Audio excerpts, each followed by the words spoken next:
Hello दोस्तों, मैं हूं मीर और आज मैं एक्सप्लेन करूंगा एक और heist movie the real McCoy को जो 1993 में आई थी। अगर रेटिंग की बात की जाए तो इसे मिक्स रिस्पांस मिला था, लेकिन ऑडियंस ने इसे काफी पसंद किया है। So without wasting much time चलते हैं सीधा वीडियो की तरफ।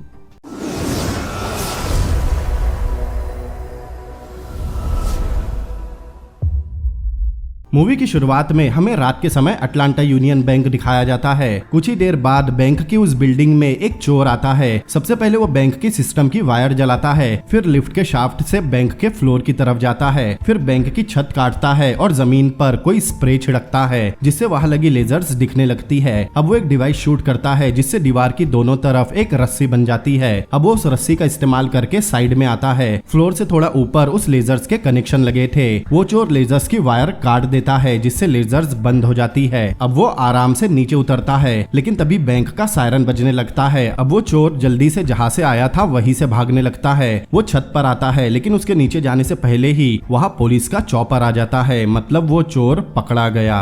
अब कहानी 6 साल आगे बढ़ती है। हमें एक जेल दिखाया जाता है। दरअसल वो चोर आज जमानत पर जेल से रिहा हो रहा था। एक गार्ड उसे उसका सामान देता है। तब हमें पता चलता है वो चोर कैरन मैकॉय नाम की एक लड़की है। अब वो ट्रेन से कहीं जा रही थी। उसके सामान में उसके बेटे की फोटो भी थी। तभी वहाँ एक आदमी आकर कैरन पर लाइन मारने की कोशिश करता है, लेकिन जैसे ही वो बताती है वो बैंक रॉबर है, वो आदमी वहाँ से चला जाता है। अब शहर पहुंचकर कैरन अपने एक्स बॉयफ्रेंड रॉय को कॉल करती है। कैरन का कॉल आने पर रॉय काफी सरप्राइज था। अब रॉय की दूसरी गर्लफ्रेंड है। उसे लगता है कैरन जेल से भाग कर आई है, लेकिन कैरन बताती है वो पेरोल पर बाहर आई है। कैरन को अपना कुछ सामान चाहिए था जो रॉय के पास रखा है, लेकिन रॉय उसे अपने घर आने नहीं देता, बल्कि कल उसे अपनी काम की जगह बुलाता है। जैसे ही कैरन अपने बेटे पैट्रिक के बारे में पूछती है, रॉय फोन रख देता है। अब कैरन वहाँ से एक मिनी मार्केट में जाती है, लेकिन तभी वहाँ एक चोर आ जाता है। सब डर जाते हैं। वो चोर शॉपकीपर से काउंटर के पैसे मांग रहा था, लेकिन वो शॉपकीपर बहाने बना रहा था। वो चोर उसे शूट करने की धमकी देता है, लेकिन तभी उसके गन की मैगजीन गिर जाती है। ये चोर नहीं बेवकूफ था। कैरन उसे देखकर हंस रही थी। अब जैसे ही वो मैगजीन लगाकर खड़ा होता है, उस शॉपकीपर के पास उससे भी बड़ी गन थी। वो उससे बचकर किसी तरह बाहर अपनी कार में आता है। शॉपकीपर बाहर आकर उसकी कार पर शूट करता है। इस दौरान दुकान के ग्राहक ही उसकी दुकान लूट रहे थे और चोर भी वहां से बचकर भाग गया था। अगले दिन कैरन डिपार्टमेंट ऑफ करेक्शन में जाकर गैरी नाम के आदमी से मिलती है। गैरी उसका पेरोल सुपरवाइजर है। गैरी कैरन पर चिल्ला रहा था क्योंकि कैरन ने कल शहर पहुंचकर उसे इन्फॉर्म नहीं किया। वो उसे याद दिलाता है अगर कैरन ने उसकी बात नहीं मानी और कोई भी गलती करने की कोशिश की तो उसके एक ही फोन पर उसकी पेरोल कैंसिल हो जाएगी और उसे वापस जेल जाना पड़ेगा। फिर वो शांत होकर कहता है उसे कुछ दिनों तक सरकारी हाफवे हाउस में रहना होगा, लेकिन कैरन मना कर रही थी क्योंकि उसे जॉब ढूंढकर कोई अपनी अच्छी जगह लेनी है। उसे अपने बेटे से भी मिलना है जो शायद उसे भूल भी चुका होगा, लेकिन गैरी नहीं मानता क्योंकि हाफवे हाउस में रहना एक रूल है। जब कैरन वहाँ से बाहर आ रही थी, कल रात वाला वही चोर उसे देखता है। जैसे ही उसे पता चलता है वो कैरन मैकॉय है, वो तुरंत उसके पीछे जाता है। उसे यकीन ही नहीं हो रहा था वो कैरन के साथ है। उसका नाम जेटी था। दरअसल वो कैरन का बहुत बड़ा फैन है क्योंकि कैरन ने अब तक 85 चोरीज की थी और सिर्फ एक ही बार पकड़ी गई। कैरन जेटी से पीछा छुड़ाने की कोशिश कर रही थी। जेटी की वजह से उसकी बस भी छूट जाती है। तब जेटी उसे अपनी कार में लिफ्ट देता है। वो कार में भी उसे परेशान कर रहा था।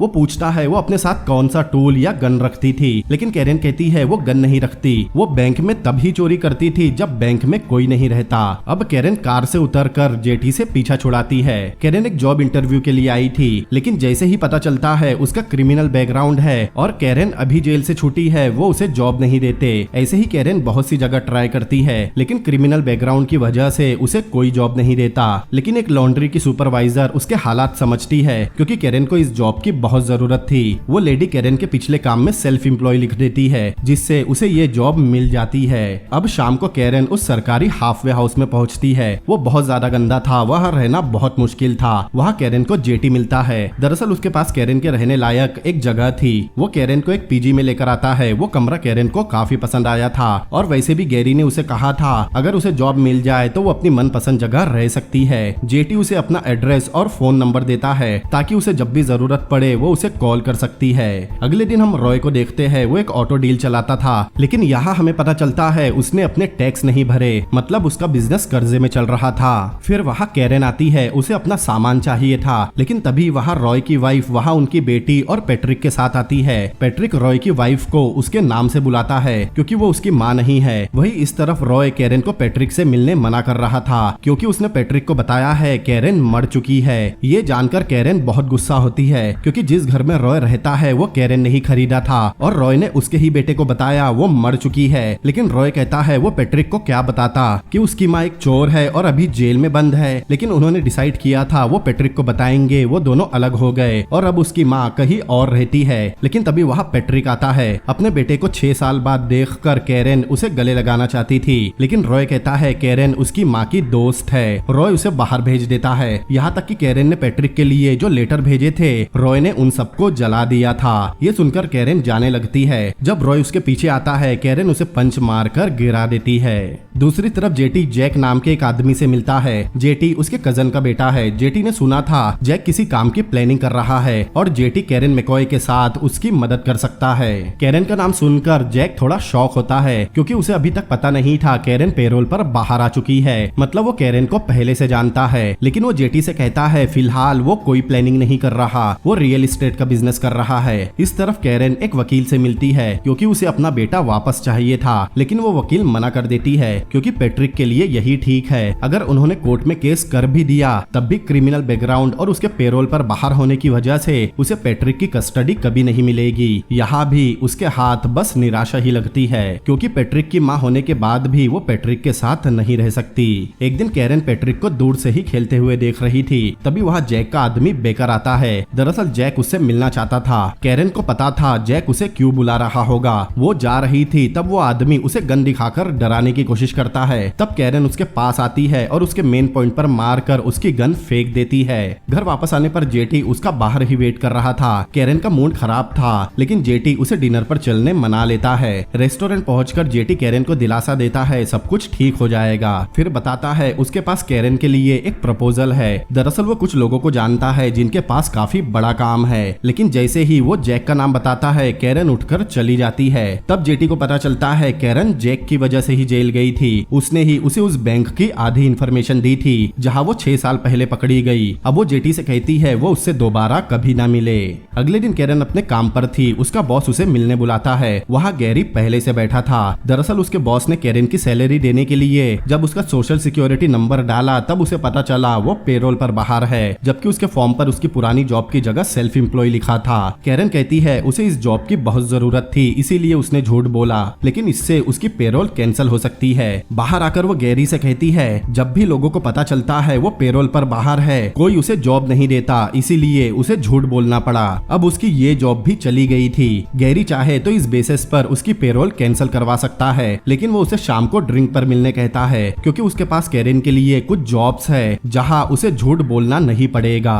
अब रात में गैरी उसे एक बहुत बड़े मेंशन के पास लेकर आता है। कैरेन देखती है वहाँ पिंजरे में 2 शेर बंद है। वो बताता है ये उसके किसी दोस्त का घर है और उसके पास कैरेन के लिए जॉब है। तभी वहाँ 2 कुत्ते आते हैं। गैरी बताता है उसका दोस्त एनिमल लवर है। अब वो दोनों उस मेंशन के अंदर आते हैं। तब कैरेन को पता चलता है गैरी उसे जैक के पास लाया है। दरअसल जैक गैरी को 15 सालों से जानता है। कैरेन को उससे बात नहीं करनी थी, लेकिन गैरी उसे धमकी देता है वो जाकर उसके बाथरूम में ड्रग रख देगा जिससे उसकी पेरोल तो कैंसिल होगी ही, साथ ही उसकी सजा और बढ़ जाएगी। कैरेन पूछती है आखिर उन्हें क्या चाहिए। तब जैक कहता है उसे एक बैंक लूटना है। दरअसल 6 साल पहले भी कैरेन जैक के लिए ही काम करती थी, लेकिन अब उसे चोरी नहीं करनी, इसीलिए वो बाहर चली जाती है। तब जैक कहता है उसके पास कैरेन को मजबूर करने का एक रास्ता है। अगले दिन रॉय की वाइफ पैट्रिक और अपनी बेटी को स्कूल लेने जाती है, लेकिन पैट्रिक स्कूल से वापस नहीं आता। अब रात में रॉय कैरेन के पास जाकर चिल्लाने लगता है क्योंकि पैट्रिक सुबह से गायब है। उन्हें किसी ने फोन करके बताया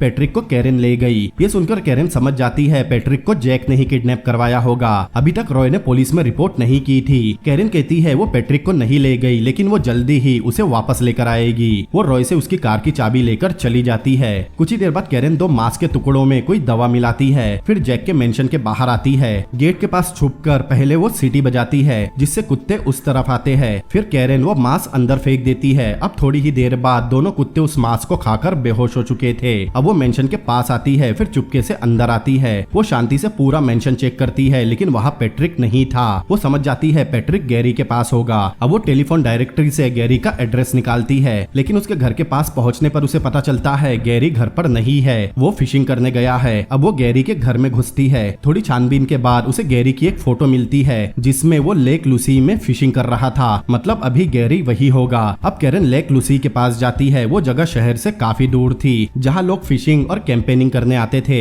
वहाँ पहुंचकर वो एक बूढ़े आदमी से गैरी की फोटो दिखाकर उसका एड्रेस पूछती है। गैरी लेक के पास ही रहता था। अब कैरन उस लेक के पास पहुंचकर रात भर वही वेट करती है। अगले दिन सुबह वो गैरी को उस लेक हाउस के पास देखती है। कुछ ही देर बाद गैरी किसी काम से चला जाता है। तब कैरन जल्दी से उस लेक हाउस में जाती है। वहाँ उसे पैट्रिक एक रूम में मिल जाता है। पैट्रिक उसे पहचान लेता है क्योंकि रॉय ने उसे बताया था कैरन उसकी माँ की फ्रेंड है। अब कैरन जल्दी से उसे लेकर निकल जाती है। इस तरफ गैरी उस गांव में पहुंचता है जहां वो आदमी उसे बता देता है कल उसके बारे में एक लड़की पूछ रही थी। ये सुनते ही गैरी तुरंत वापस जाता है। इस तरफ कैरन पैट्रिक को लेकर जा रही थी। वो कार तक पहुंचती है लेकिन वो कार स्टार्ट ही नहीं होती। गैरी उसी तरफ आ रहा था। कुछ ही देर बाद वो कार स्टार्ट हो जाती है। अब कैरन पैट्रिक को लेकर जा रही थी। पैट्रिक पूछता है क्या उसे फिरौती के लिए किडनैप किया गया था, क्योंकि उसका डैड रॉय पैसे नहीं दे सकता क्योंकि वो बर्बाद हो चुका है। अब थोड़ी दूर जाते ही वो कार खराब हो जाती है। उसके इंजन से धुआं निकल रहा था। कैरन बाहर आकर इंजन देख रही थी लेकिन तभी वहाँ गन लेकर गैरी आ जाता है। वो आते ही कैरन को मारने लगता है जिससे कैरन बेहोश हो जाती है। जब उसे होश आता है उसके सामने जैक बैठा था। कैरन पैट्रिक के बारे में पूछती है। पैट्रिक बिल्कुल ठीक था। जैक कहता है वो किसी को मारना नहीं चाहता, बस कैरन उसका काम कर दे वो पैट्रिक को छोड़ देगा। कैरन जाकर पैट्रिक से मिलती है। वो दूसरे कमरे में था। वो काफी डरा हुआ था। उसे लगा ये उसे मार देंगे। कैरन कहती है वो उसे कुछ नहीं होने देगी। वो पैट्रिक को शांत करवाकर सुला देती है। अब वो रॉय को कॉल करके बताती है पैट्रिक बिल्कुल ठीक है और उन्हें पैट्रिक तभी मिलेगा जब वो उनका काम करेगी। वो ये पुलिस को नहीं बता सकते। कैरन बहुत मुश्किल से रॉय को मनाती है क्योंकि वो भी उसकी माँ है। वो पैट्रिक को कुछ नहीं होने देगी। फिर कैरन जेटी को जाकर बताती है उसके बेटे को जैक ने किडनैप कर लिया है। जेटी खुद को दोष दे रहा था क्योंकि उसने ही जैक को कैरन के बारे में बताया था, लेकिन कैरन उसे समझाती है इसमें उसकी कोई गलती नहीं है और उसे अपने साथ चलने कहती है। जेटी गन लेकर आता है लेकिन कैरन गन वापस रख देती है क्योंकि उसे पैट्रिक को अलग तरीके से छुड़ाना है। अब दोनों जैक के घर आते हैं। जेटी को देखकर जैक थोड़ा शॉक था। कैरन कहती है ये उसकी चोरी है तो ड्राइवर भी उसका ही होगा। जेटी जैक से कहता है वो उसे निराश नहीं करेगा। जैक कहता है ऐसा हुआ तो वो उसका सिर काट कर अपने कुत्तों को खिला देगा। अब अगले दिन कैरन भेष बदलकर एटलांटा यूनियन बैंक में आती है। ये वही बैंक है जहाँ 6 साल पहले वो पकड़ी गई थी। अंदर आकर कैरन देखती है बैंक अंदर से बिल्कुल वैसा ही है। वो एक बैंक एम्प्लॉय से मिलने जाती है। उसके आने तक कैरन अपने चारों तरफ देखती है। वहाँ हर कोने में कैमरास लगे थे। कैरन को सेफ्टी डिपॉजिट बॉक्स चाहिए था। कैरन उसे अपनी फर्जी डिटेल बताती है। उसे ज्वेलरी रखने बॉक्स चाहिए। वो एम्प्लॉय पूछता है क्या वो पहले कभी इस बैंक में आई है। कैरन कहती है सिर्फ एक बार। वो एम्प्लॉय कैरन को बहुत पसंद कर रहा था। अब वो कैरन को लिफ्ट के पास लेकर आता है। उसके पास लिफ्ट का एक्सेस कार्ड था। बैंक की वॉल्ट जमीन से 4 फ्लोर नीचे है। लिफ्ट में वो बताता है 2 साल पहले उनकी ब्रांच को गवर्नमेंट की तरफ से AAA की रेटिंग मिली है जिससे अब ये स्टेट की मेन ब्रांच बन गई है। बेसमेंट में आते ही कैरन एक्साइटेड होने का नाटक करते हुए चारों तरफ देखती है। सामने वॉल्ट का बड़ा सा दरवाजा था। वॉल्ट की तरफ जाते हुए कैरन देखती है लिफ्ट के ऊपर एक कैमरा लगा है। दोनों वॉल्ट में आते हैं। वॉल्ट की शुरुआत में सेफ्टी डिपॉजिट बॉक्स थे और उसके थोड़ा आगे कैश स्टोरेज था। वो कैरन को एक बॉक्स देता है। कैरन उसमें एक बुक रखकर उसे वापस देती है। उस आदमी को लगता है कैरन ने बहुत सारी ज्वेलरी रखी है। कैरन देखती है कैश स्टोरेज के ऊपर एक सेंसर लगा है जिससे स्टोरेज का गेट बंद होता है। बाहर कार में जैक उसका पहले से वेट कर रहा था। कैरन उसे बताती है अब वो बैंक AAA रेटेड बन गई है। वहाँ हर जगह कैमरास लगे हैं। उस बैंक में चोरी करना अब नामुमकिन है, लेकिन जैक नहीं मानता। वो कैरन को पैट्रिक को मारने की धमकी देता है। अब इस वजह से कैरन पैट्रिक के साथ थोड़ा वक्त गुजार रही थी। सुबह काम करते समय कैरन देखती है पैट्रिक जेटी के साथ बहुत एंजॉय कर रहा है। फिर जैक और कैरन देखते हैं बैंक के ठीक सामने एक सिक्योरिटी कंपनी है। कैरन बताती है बैंक के अलार्म और कैमरा की केबल इसी बिल्डिंग से होकर जाती है। जैसे ही उन्होंने अलार्म बंद किया पुलिस बैंक में आ जाएगी। उन्हें पता करना पड़ेगा पुलिस को बैंक तक पहुंचने कितना टाइम लगता है। रात में कैरन जेटी के साथ पुलिस स्टेशन से बैंक तक कार से जाकर देखती है। उन्हें पहुंचने में 6 मिनट और कुछ सेकंड्स लगे थे, मतलब पुलिस को पहुंचने में 6 मिनट लग सकते हैं। उसके हिसाब से इतना टाइम ठीक था। जेटी उससे पूछता है उसने पैट्रिक को बताया क्यों नहीं वो उसकी माँ है, लेकिन कैरेन कुछ खास जवाब नहीं देती। अगले दिन कैरेन फिर से बैंक में जाती है। वो सेविंग अकाउंट खोलने आई थी। उस एम्प्लॉय से बात करते समय वो चुपचाप वहाँ की कुछ फोटोज ले लेती है। रात में पैट्रिक एक रिमोट कंट्रोल कार से खेल रहा था। वो पैट्रिक के साथ थोड़ा वक्त बिताती है। पैट्रिक उससे अपनी माँ के बारे में पूछता है, लेकिन कैरेन उसे अभी भी नहीं बताती कि वो ही उसकी माँ है। अगले दिन जेटी कहीं से कुछ चीजें लेता है। ये सब वो कैरेन के कहने पर कर रहा था। अब वो उसी बैंक में जाकर एक सेफ्टी डिपॉजिट बॉक्स लेता है और उसमें कोई चीज रख देता है, लेकिन बाहर निकलते ही उसे जैक का आदमी बेकर मिलता है। वो पूछता है वो बैंक में क्या कर रहा था। जेटी बताता है वो अपना अकाउंट क्लोज करवाने आया था। बेकर चेक करता है उसके पर्स में $1552 ही थे। वो कहता है वो $1552 का क्या करेगा जब वो $18 मिलियन चुराने वाले है, लेकिन जेटी कहता है $1500 उसके पैसे है, वो जो चाहे उनके साथ कर सकता है। इस तरफ कैरेन चोरी का प्लान बनाने में लगी थी। उसने कुछ छोटे छोटे गैजेट भी बनाए थे। वो कंप्यूटर पर कुछ कोड्स भी बनाती है। इसके साथ ही उसने पैट्रिक के रिमोट कंट्रोल कार से भी एक गैजेट बनाया था। बाहर जेटी और पैट्रिक उसकी कार धो रहे थे। वहाँ कैरेन आती है और थोड़ी देर बाद तीनों मस्ती करने लगते हैं, लेकिन जैक उन्हें देख रहा था। अगले दिन जैक और कैरेन एक वेयर हाउस में कुछ आदमियों से मिलते हैं। सब अपने अपने काम में एक्सपर्ट है। वो बताती है बैंक में volume signature unit security system लगा है। ये सिस्टम साउंड पर रिएक्ट करता है। जैसे ही बैंक के अंदर हल्की सी भी आवाज हुई तो अलार्म बज जाएगा और अलार्म कट करने पर भी पुलिस को पता चल जाएगा। अलार्म और कैमरास की केबल बैंक के सामने वाली बिल्डिंग से होकर जाती है। पुलिस 6 मिनट में ही बैंक तक पहुंच जाएगी, लेकिन उसने जो प्लान बनाया है उसके मुताबिक उन्हें अलार्म कट नहीं करना बल्कि बजाना है। ये सुनकर सबको लगता है वो पकड़े जाएंगे, लेकिन कैरेन बताती है अलार्म बजने के बाद उन्हें वॉल्ट में जाने 15 मिनट लगेंगे, लेकिन ये सुनकर किसी को कुछ समझ नहीं आता। तब कैरेन बताती है उन्हें 3 स्टेज में वॉल्ट में पहुंचना है। पहले वो अलार्म बजाएंगे, पुलिस को वहां पहुंचने में 6 मिनट लगेंगे, और जब पुलिस बैंक चेक करके वापस जाएगी तब वो फिर से अलार्म बजाएंगे। पुलिस को वापस बैंक पहुंचने में 6 मिनट लगेंगे, लेकिन उन्हें 5 मिनट के अंदर ही बैंक के पीछे के दरवाजे को खोलकर वापस आ जाना है। पुलिस वहां पहुंचेगी लेकिन उन्हें कुछ नहीं मिलेगा। पुलिस के वापस जाने पर वो फिर से अलार्म बजाएंगे, तब उन्हें फिर से 5 मिनट मिलेंगे। उन 5 मिनट में उन्हें लिफ्ट तोड़नी है और वापस आ जाना है।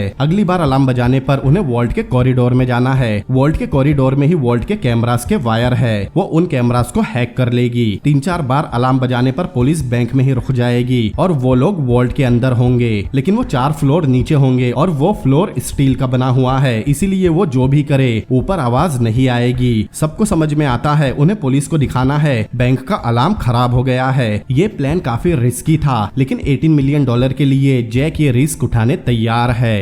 अब अगले दिन शाम को कैरेन फिर से बैंक में जाती है। उसे एक और अकाउंट खोलना था। एम्प्लॉय से बात करते समय कैरेन चुपके से उसके पास रखे डस्टबिन के नीचे कोई डिवाइस रख देती है। अभी बैंक बंद करने का समय हो गया था। वो कैरेन के साथ रुकना चाहता था, लेकिन कैरेन कल आने का बोलकर चली जाती है। अब बैंक बंद होने से पहले मैनेजर और सिक्योरिटी गार्ड मिलकर लिफ्ट को लॉक करते हैं। उस लिफ्ट में एक साथ 3 कीज लगती है और 5 बजते ही वॉल्ट का गेट ऑटोमेटिक बंद होकर लॉक हो जाता है। अगले दिन कैरेन पैट्रिक से बात करती है। पैट्रिक को पता है वो बैंक रॉबरी करने जा रही है। उसे ये भी पता है जैक ने उसे मजबूर किया है। कैरेन कहती है वो उसे कल यहाँ से लेकर चली जाएगी, लेकिन उन दोनों को जैक देख रहा था। अब रात में उन्हें चोरी करने जाना था। जैक जेटी और कैरेन की तलाशी लेता है कि उनके पास कोई गन तो नहीं। उन दोनों के पास कुछ नहीं था, लेकिन जाते समय कैरेन देखती है पैट्रिक गैरी के पास है। जैक बताता है उसने जानबूझकर पैट्रिक को गैरी के पास छोड़ा है ताकि कैरेन कोई होशियारी न कर पाए। अब वो सभी एक वैन से बैंक के पास आते हैं। बारिश भी शुरू हो गई थी। जैक वैन का बोनट खोलकर बैंक के सामने वाले ऑफिस में जाता है। वहाँ सिर्फ एक गार्ड था। जैक कहता है उसकी वैन खराब हो गई है और उसे बस एक कॉल करनी है। वैन देखकर गार्ड दरवाजा खोल देता है। उसके दरवाजा खोलते ही जैक उसे गन पॉइंट पर ले लेता है। अब सभी लोग अपने टूल्स लेकर उस बिल्डिंग में आते हैं। वहाँ के बेसमेंट के नीचे एक टनल बनी थी जहाँ से बैंक के सारे केबल जाते हैं। बाकी लोग कैरेन के गैजेट इंस्टॉल करने में लगे थे और कैरेन उस टनल के एक वायर को निकाल रही थी जिसमें जेटी उसकी मदद कर रहा था।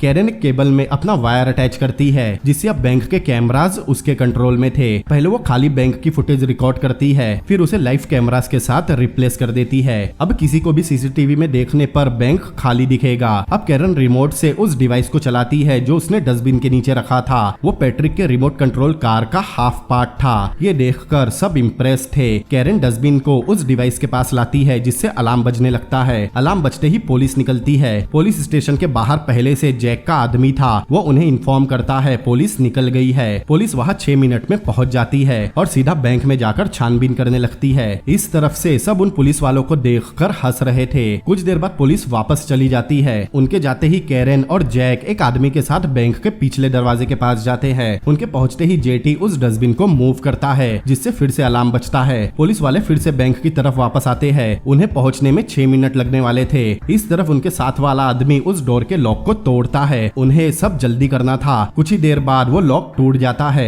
फिर वो उस लॉक की जगह अपना लॉक लगाते हैं। उनका लॉक वर्क कर रहा था। वो जल्दी से उस लॉक को सेट करके दरवाजे पर कोई स्प्रे कर देते हैं, जिससे दरवाजा पहले जैसा लगे। फिर तीनों वहाँ से निकल जाते हैं। टाइम खत्म होने पर अब पुलिस भी वहाँ पहुंचकर बैंक में जाती है। एक गार्ड उस पिछले दरवाजे को भी चेक करता है, लेकिन उसे कोई शक नहीं होता। अब परेशान होकर पुलिस वापस चली जाती है। उनके जाते ही कैरेन फिर से अलार्म बजाती है। पुलिस निकलती है। उन्हें बैंक तक पहुंचने में 6 मिनट लगने वाले थे। और इस तरफ इस बार जेटी, जैक और कैरेन बैंक में आते हैं। उन्हें लिफ्ट खोलनी थी। अब तीनों मिलकर अलग अलग चाबियों से लिफ्ट खोलने की कोशिश करते हैं, लेकिन कोई भी चाबी उसमें लग नहीं रही थी और पुलिस भी उसी तरफ आ रही थी। तीनों बहुत परेशान हो गए थे, लेकिन पुलिस के आने के कुछ समय पहले ही उन्हें चाबी मिल जाती है, जिससे फाइनली वो लिफ्ट खुलती है। अब लिफ्ट बंद करके तीनों वापस चले जाते हैं। फिर पुलिस वहाँ पहुँचती है। पुलिस के वापस जाने के बाद वो फिर से अलार्म बजाते हैं, लेकिन इस बार अलार्म बजते ही वो सभी बैंक में आकर लिफ्ट में जाते हैं। इस तरफ पुलिस वाले भी परेशान हो गए थे। वो सभी लोग लिफ्ट से वॉल्ट के रूम में आते हैं। वॉल्ट के गेट को देखकर लगता है उसे खोलने में 3-4 घंटे लगने वाले हैं, लेकिन उससे पहले कैरेन को लिफ्ट के ऊपर लगे कैमरास को फिक्स करना होगा।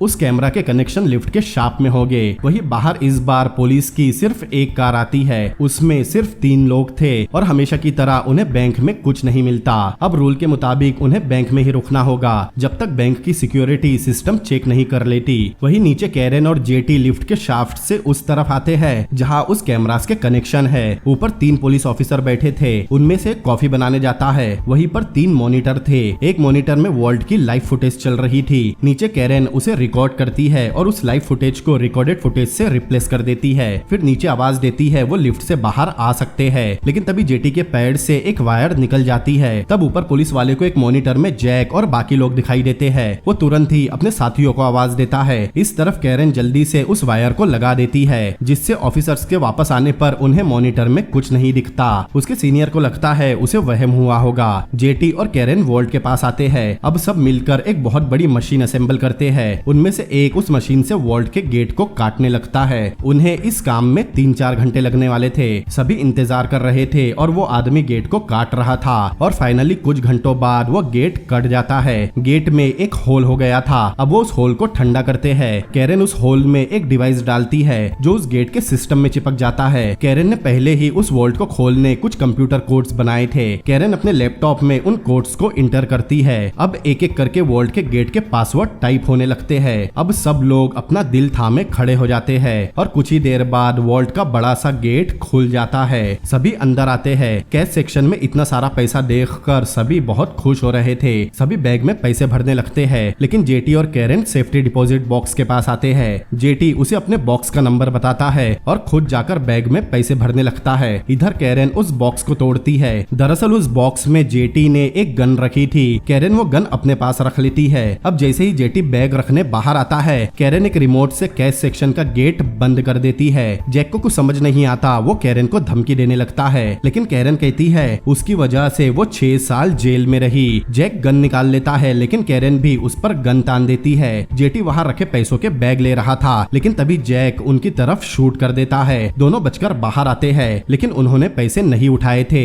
दोनों लिफ्ट की तरफ भागते हैं। जेटी को पैसे चाहिए थे, लेकिन कैरेन को नहीं, क्योंकि ये बैंक के पैसे थे। कैरेन उसकी तरफ शूट करती है, लेकिन उसकी गन नहीं चलती। लेकिन दोनों किसी तरह लिफ्ट में आ जाते हैं। दरअसल जेटी ने गन लोड ही नहीं की थी। कैरेन देखती है जेटी के हाथ में गोली लगी है, लेकिन वो कहता है गोली बस उसे छू कर गई है। अब दोनों ऊपर आते हैं। सामने ही वो पुलिस वाले सो रहे थे। दोनों उनकी तरफ स्मोक बम फेंकते हैं। उसके धुएं से वो ऑफिसर जागते हैं, लेकिन फिर से बेहोश हो जाते हैं। तब कैरेन और जेटी मास्क पहनकर बाहर निकलते हैं। अब दोनों जा रहे थे। जेटी को $18 मिलियन हाथ से जाने का कुछ ज्यादा ही दुख था। अब तक सुबह हो चुकी थी। रॉय टीवी में बैंक रॉबरी की न्यूज देखता है। एंकर बताता है 2 लोग बैंक से भाग निकले हैं। दोनों में से एक लड़की है और उनके पास अनकाउंटेड कैश है। रॉय समझ जाता है ये कैरेन ही होगी। इस तरफ कैरेन और जेटी जैक के घर आते हैं। गैरी वहां से जा रहा था, तभी वो दोनों को आते हुए देखता है, लेकिन जेटी उसकी कार को टक्कर मार कर घसीटता हुआ ले जाकर एक गार्डन में फेंक देता है। कैरेन और जेटी घर में आकर पैट्रिक को ढूंढने लगते हैं, लेकिन बाहर गैरी जख्मी हालत में अपनी कार से निकलता है। उसके पास गन भी थी, लेकिन तभी उसे याद आता है वो अभी शेर के बाड़े में है। वो भाग रहा था, लेकिन शेर उस पर हमला कर देता है। वही दोनों को अभी तक पैट्रिक मिला नहीं था, लेकिन उन्हें एक दरवाजे के पास खून के निशान दिखाई देते हैं। तभी अंदर से उन पर कोई शूट करता है। ये गैरी था, ये मोटा शेर से भी बच गया।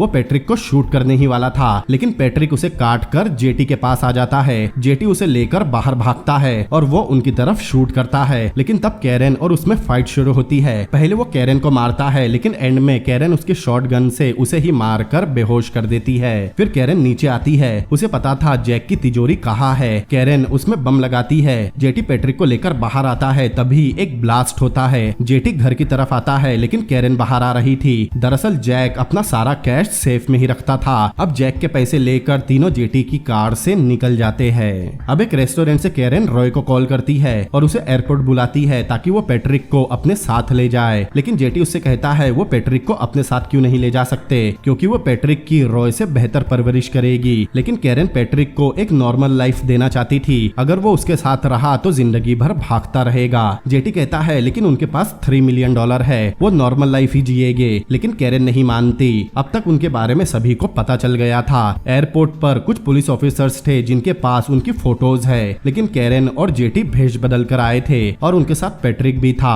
अब जेटी टिकट लाने जाता है। कैरेन उसे 2 टिकट लाने बोलती है। अब वो गेट नंबर 3 के पास जाती है, जहाँ उससे रॉय मिलता है। रॉय समय से पहले ही आ गया था। कैरेन कहती है वो जिंदगी में किसी भी चीज के लिए समय से पहले नहीं आया। तब रॉय उसे गन दिखाता है, क्योंकि उसे पता है कैरेन के पास पैसे है। कैरेन कहती है उसने बैंक से पैसे नहीं लिए, लेकिन रॉय कैरेन का बैग देख लेता है। फिर उसे गन पॉइंट पर बाथरूम में लेकर आता है। इतने सारे पैसे देखकर रॉय बहुत खुश होने लगता है। वो कहता है वो उसे मारेगा नहीं, लेकिन उसे कैरेन को बेहोश करना होगा। लेकिन तभी बगल वाले टॉयलेट से जेटी निकलकर रॉय को पंच मारता है, जिससे वो बेहोश हो जाता है। जेटी कहता है उसे रॉय पर भरोसा नहीं था, इसीलिए वो उन्हें चुपके से देख रहा था। अब दोनों पैट्रिक के पास आते हैं। जेटी उसे पैट्रिक को बताने कहता है। कैरेन हिचकिचा रही थी, लेकिन तभी जेटी पैट्रिक को बता देता है कैरेन ही उसकी माँ है। ये सुनकर पैट्रिक बहुत खुश होता है, क्योंकि वो भी कैरेन को पसंद करता था। अब कैरेन अपने बेटे से गले मिलती है। अब वो तीनों निकल रहे थे। कैरेन कहती है लेकिन पैट्रिक के पास पासपोर्ट नहीं है, लेकिन तब जेटी पैट्रिक का पासपोर्ट देता है, क्योंकि जेटी ने उन तीनों के पासपोर्ट बनवाए थे। अब तीनों भी फ्लाइट में आते हैं। तीनों रियो जा रहे थे। फ्लाइट शुरू होती है। जेटी बहुत खुश था, क्योंकि उसके पास पैसे और एक खूबसूरत लड़की है, लेकिन तभी प्लेन रुक जाता है और दोनों देखते हैं वहाँ पुलिस आ रही है। कैरेन एयर होस्टेस से पूछती है, लेकिन उसे इस बारे में कुछ पता नहीं था। कैरेन को लगता है वो पकड़े गए। पुलिस ऑफिसर आकर एयर होस्टेस से बात करने लगते हैं। कैरेन को लगता है सब खत्म हो गया। वो उठकर पुलिस के पास जाने लगती है, लेकिन तभी एयर होस्टेस कहती है पुलिस ऑर्गन ट्रांसफर करवाने आई है, सब ठीक है और 2 मिनट में ही फ्लाइट टेक ऑफ होने वाली है। ये सुनकर दोनों बहुत खुश होते हैं। फिर फ्लाइट टेक ऑफ हो जाती है और इसी के साथ ये मूवी भी यही एंड होती है। तो दोस्तों कैसी लगी आपको ये मूवी, मुझे कमेंट करके जरूर बताएं। अगर आपको ये वीडियो पसंद आया हो तो इस वीडियो को लाइक करें, अपने दोस्तों के साथ शेयर करें और ऐसी ही अमेजिंग मूवीज के एक्सप्लेनेशन देखने के लिए मेरे चैनल को सब्सक्राइब करें। तो मिलते हैं अगली बार किसी और अमेजिंग मूवी के एक्सप्लेनेशन के साथ। Peace out.